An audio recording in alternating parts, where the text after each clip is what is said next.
A estrutura do átomo.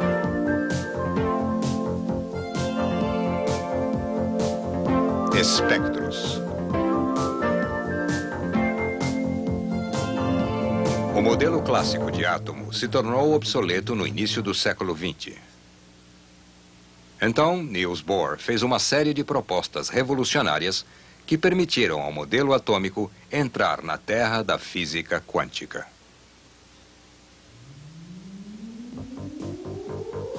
Bohr propôs que um elétron orbitando o núcleo de um átomo é obrigado a ocupar certas órbitas definidas ou níveis de energia.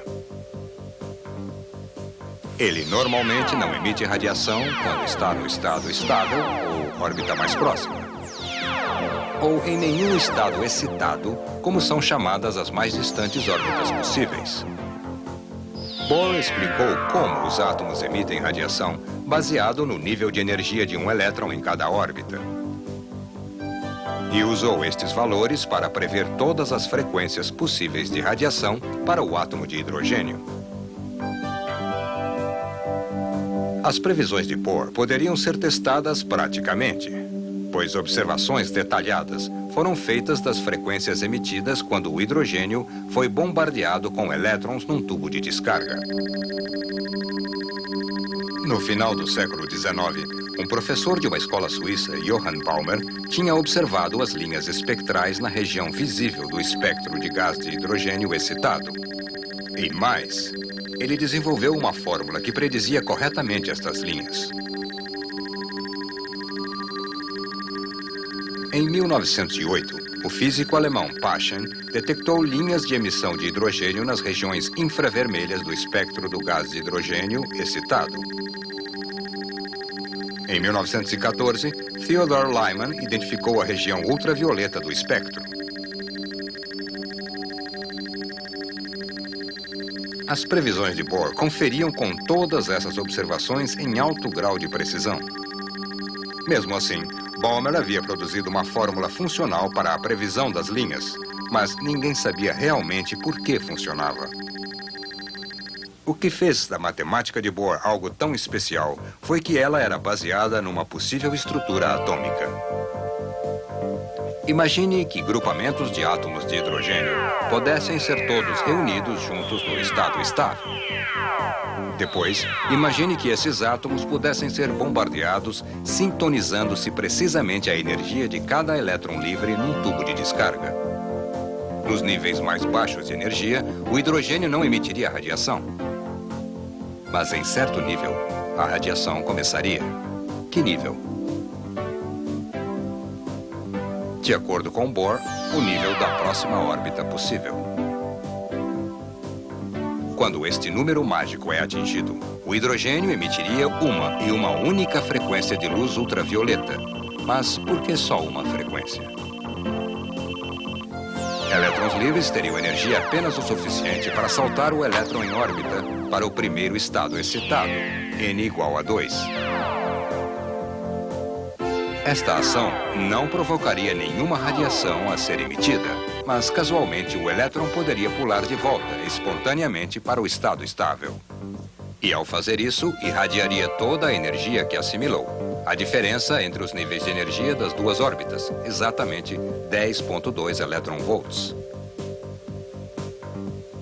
Usando a constante de Planck, o comprimento de onda desse fóton pode ser calculado exatamente. Essa frequência está na região ultravioleta do espectro.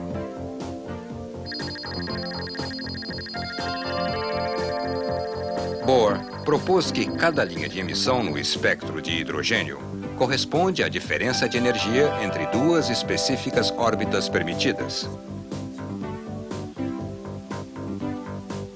As séries de Balmer são produzidas quando os elétrons caem entre as órbitas n igual a 3 para n igual a 2.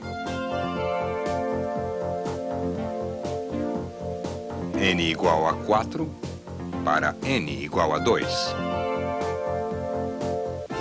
E assim por diante.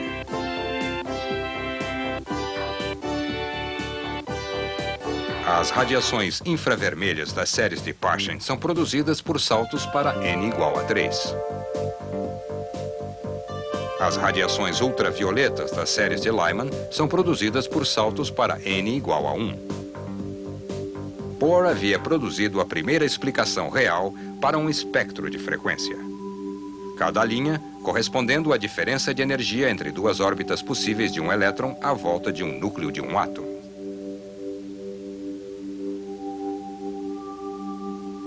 O modelo de Bohr desvendou um outro mistério da ciência que era de grande valor prático, mas que estava completamente inexplicado.